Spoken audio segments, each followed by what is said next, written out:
The Giants Live World Tour Finals took place this past weekend, and it's the last chance of 2022 for these athletes to qualify for World's Strongest Man.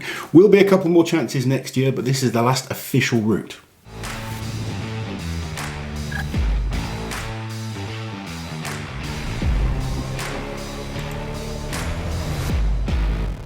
So we had a fantastic lineup, 5 different events this time. We started off with the nickel stones, and we saw 4 world records. And you have to feel sorry for Paul Smith, who ended up breaking a world record and coming 4th in an event. But amazing performance from Paul. Yeah, and I could tell from when Lewis Jack went up first that this was going to be something special, because he went, I think it was 19 metres, and he's someone who said he's not very good at this type of event. And I was thinking, bloody hell, that's a good showing. Then, of course, Paul breaks it. Then who else? We know Mitch broke it. So we had Andy Black, yes. Mitch, and then finally Kevin Ferris breaking. I mean, he had the record from last year, and he broke all 3 guys that broke his record, ending up on 24.61 metres. And to be quite honest, he looked like he had a little more in the tank as well. There was no incentive for him to go any further. If he wants to break it again in the future, it's smart to stop. It is. Exactly, but yeah, you mentioned Lewis Jack. I was really impressed with Lewis. Lewis and Ivers were 5th and 6th on this event, beating the likes of Mark Felix, Eddie Williams, guys that are really renowned of having good, solid grips. Yeah. Some solid performances, and yeah, those top 4, unbelievable on that first event. So next they moved on to the carry and drag. So this was carrying an anchor, fastening it onto the chain, which caused a little bit of controversy, and then dragging the chain and anchor backwards. Now, there were a couple of guys that really struggled. We saw the guys practicing in the warm-up area of the best way to pick up the anchor. There was a lot of kind of like umming and ahhing about the best way to hook the anchor to the chain. Yeah. And most guys didn't struggle with it, but a couple did. And it looked like Mark Felix particularly had a real big issue with his link not being able to push it down and connect. He was stamping on it and all sorts. And we saw a rare moment from Mark Felix where he was a bit emotional after that event when it ended. But Andy Black too, he really struggled and he was stamping on the anchor. Yeah, even Pavlo Nikonechny had a little bit of issue, but he was a bit quicker, and his speed on the drag was unbelievable. He made up for it on the drag, yeah. But the stars of this event, Pavlo Cordiaco first up, he was in the first grouping because he was one of the last on. Him and Pa were brilliant. Yeah. But I believe going up against someone quick, surely it's great to have a pacemaker like that. It does. It's kind of a weird one, because you, especially when you don't, like for someone like Pa, he probably thought, oh crap, I've got beat here. But his time held up really well. When you go against someone that quick, it makes you kind of push a little bit quicker. Pavlo Cordiaco was second on this one. Mitch Hooper taking the win just by a fraction. His transition was perfect. Placing down the anchor, he didn't have any issues at all. His footwork, everything. It was very impressive. Yeah, he just hit it perfectly. It's one of those events that I was there watching, kind of really nerve-wracking, like nervous until he got that link into the chain, and that kind of the link from the anchor into the chain, and then I was relaxed. Yeah, because you knew if it's one of those events that just can go wrong. Do you think it's unfair then? So a lot of people have been saying they don't like it because of that element. That part's nothing to do with strength. Is it?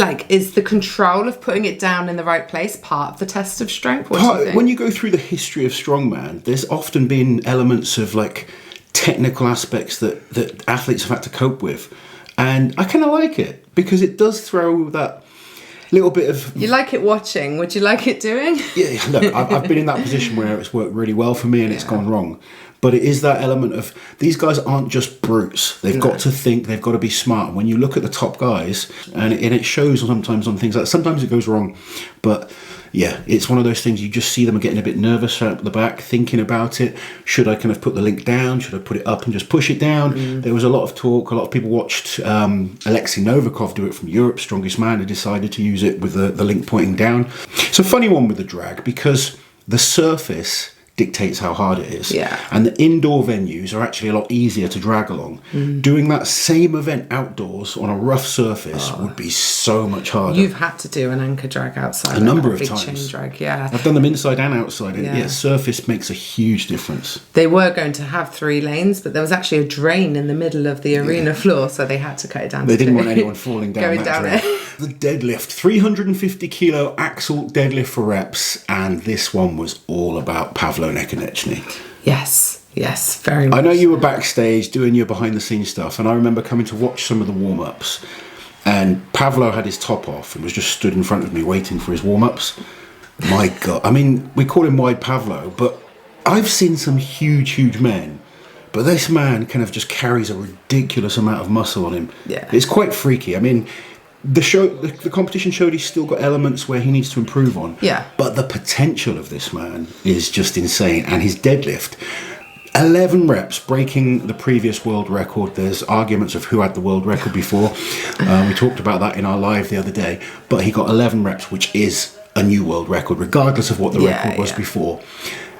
I mean, Rauno, who was potentially the record holder in this event, did 9 reps. Yeah. Didn't look as comfortable as he normally does. I think he was struggling with the pace and had an issue with his belt. He put his belt on too tight. He had a moment of madness and thought, I know, I'll tighten my belt, it might help. But when you're doing a lot of reps, it's not so good. He did the first rep, he said straight away he couldn't breathe. He was stunned that he did any more reps. So to do 9 still, he had the 10th one up, but it just wasn't. Couldn't get it. No. But Nekonechny was just superb. And what's so good about watching him, his technique is just faultless, which makes the referees' jobs really easy as well. Magnus Fur came up to me, I was talking to him in the backstage afterwards, and he was just like, it's so easy to referee someone like that because they make it easy for you. You just see these perfect clean reps. It's so much easier to give the down signal. This was also a really good event for Mitch Hooper, who was in the last pairing thanks to his win in the carry and drag, and the biggest deadlifters had gone already, so he knew exactly what he needed to do, because at this point he was still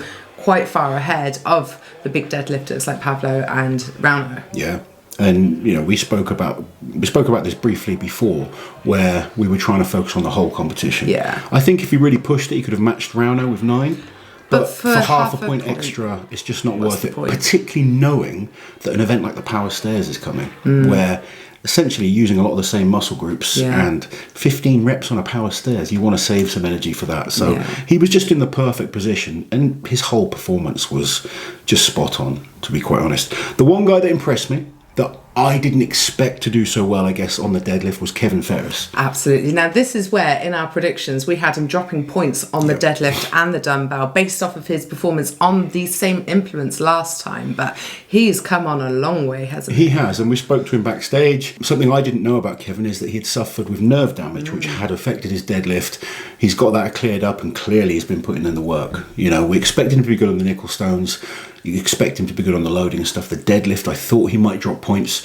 He didn't. He came in form, really showing, you know, that form going towards the Rogue as well. Yeah. He's going to be looking forward to competing there. But Kevin was unbelievable. Another person who really improved their deadlift, Pavlo Cordiaca. He got 5 reps on this, and this has notoriously been a weakness for him. But 5 reps on this setup is decent, isn't it? It is, yeah. It's one of those things where he just needs to keep chipping away, keep getting it better. And he's another athlete that's young, got plenty of time ahead of him, great all-round athlete. This is the one weakness, and 5 reps is solid. If he can come up with 6 or 7 next time round, he's going to put himself in that contender spot. Someone else who was quietly working hard in the background and just being really consistent at this point was Ivers Schmucksteles, and it was his time to shine on the next event, the dumbbell, where he tied for first place with Pavlo Cordiaca on the dumbbell for reps. It was 100 kilos, only 60 seconds, and both of them got 7 reps. And an awkward dumbbell as well. Yeah. Not as big as the circus dumbbells where the athletes can really get them resting up high. It's got a metal kind of sheath around these mini Atlas stones, I guess, essentially. It's like a cage almost. It is, and you can't quite get the dumbbell sat as high, so you've got to kind of really focus on squeezing the bicep into the forearm and having the balance there, and then applying as much leg power as possible.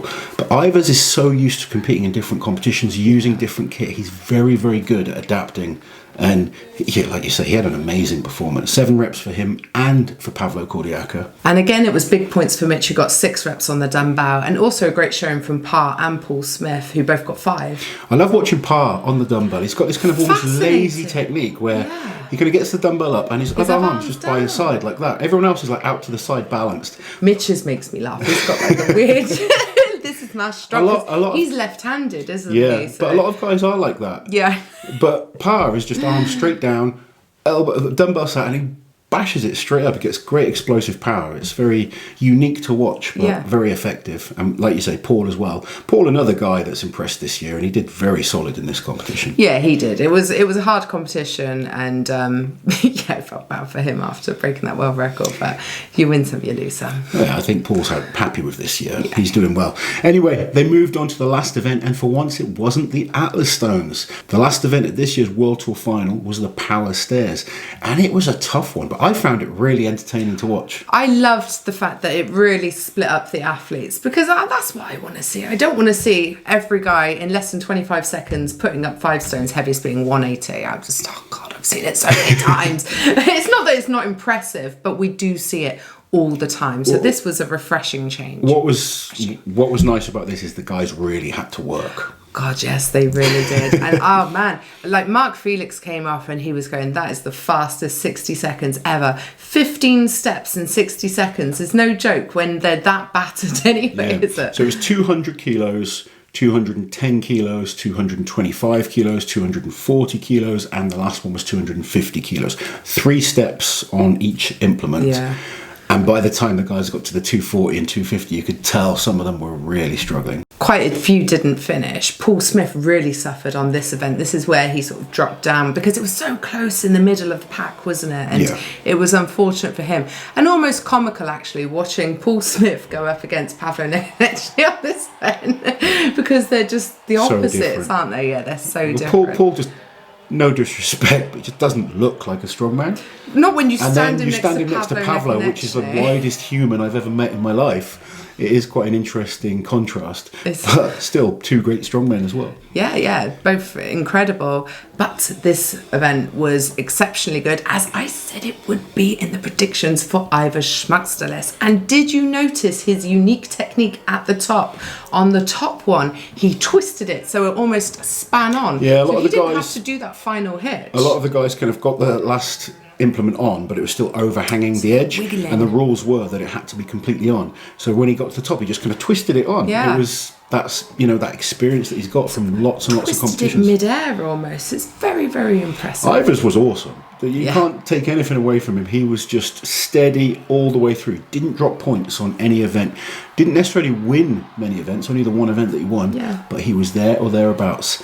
And that last event win made him come second overall, which there was a big battle between him and Kevin for that second place, and he was just creeping and caught him right at the end. I am amazed that Rauno finished this event, because he was dying, wasn't he? Just to finish when a lot of other really good guys didn't was impressive. Yeah, no, it was, Rauno's performance was very solid again. I think he just needs to get his fitness up a little bit now. Yeah. He's got his strength back. He's had some good solid performances now. I think if he goes away, he could be even better next year. Yeah, he just needs to get out of his head as well. It's amazing. Like I chat to Rauno, and he's been competing for 30 years, and he still feels the nerves. Oh, more so than most. He still sometimes lets the other guys get in his head. But the top 4 on the power stairs, I should quickly go through that. Ivar Schmacksteles winning, doing all 15 stairs in 33 seconds. If you think Pavlo Nekonechny, he was amazing as well, did it in 38 seconds. That shows how good Ivar's was. And then third place was Kevin in 39.5, and Mitch Hooper doing all 15 in 42 seconds. So Mitch, his worst event of the competition was a 4th place on the last event, where he knew he was in a great position going into that. He had a 7-point lead going into the last event. Good buffer. Very solid performance all the way through. Only won one event, which was the carry and drag, but he wasn't out of the top 4 on anything. This was our first time up in Scotland for the World Tour Finals, and I have to say the Scottish fans were incredible. We love going to Scotland. Every time we go there, you guys are so welcoming. Yeah. But just the way you interact with all the athletes, the support that they give for them, it was just truly a pleasure to watch. Yeah. Such a friendly bunch, such a supportive bunch, and hopefully Strongman keeps going to Scotland. I know we've got some trips planned up to Scotland next year, but you guys were incredible. I thought the arena was really cool. The arena is amazing. Like last year, everyone who was involved in that show was saying, oh, it was the best show of the year. And I was starting to think, is it because we didn't are they just trying to wind me up? But no, I get it. It was incredible. Absolutely everything. The arena, the people, the crowd. It was great. Also, if you're a bigger guy and you want to go to a show, I recommend this arena, because I have this habit now of going to comps and I'll go and sit in the stands just to see what the chairs are like. Because a lot of times when you're a bigger guy, you go to these kind of different arenas or theatres or whatever it might be, and they've got these tiny little seats with like the next seat in front of you is right on your knees. Buildings. Yeah, these ones were great. I had plenty of room. It was good. It was comfortable. So yeah, if you're a bigger strongman that wants to go and watch a competition, this is the one to go to if you want to be a little bit more comfortable in the arena. And if you were there on Saturday, Uncle Loz may have sat in your seat.